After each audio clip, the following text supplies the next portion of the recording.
गोड़ लगै छी। हम चमचम मैथिली गीत में अहाँ सबके स्वागत करै छी।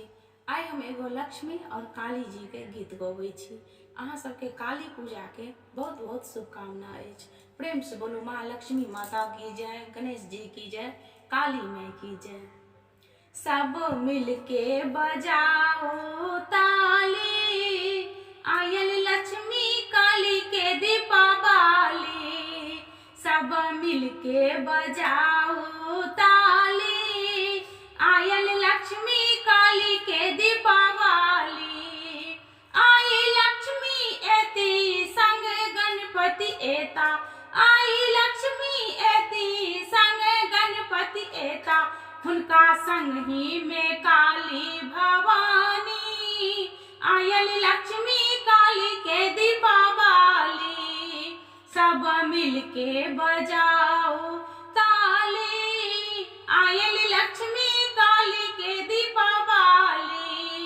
आई ब्रह्मा एता ओते विष्णु एता, आई ब्रह्मा एता ओ विष्णु एता।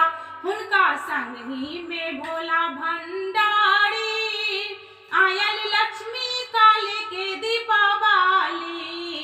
हुनका संग ही में भोला भंडारी, आयल लक्ष्मी काली के दीपावली।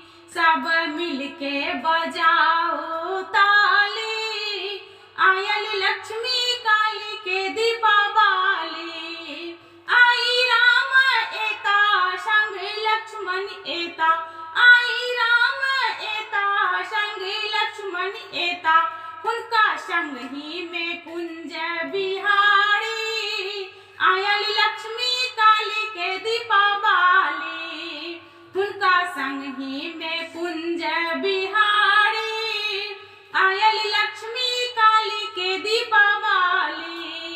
सब मिलके बजाओ ताली, आयल लक्ष्मी काली के दीपावली। दीप घड़ी घड़ी जड़ब चौमुख दियरा जड़ब, दीप घड़ी घड़ी जड़ब चौमुख दियरा जड़ब। माँ के पान मखान परसादी, आयल लक्ष्मी काली के दीपावली। माँ के पक्ष मेरी देव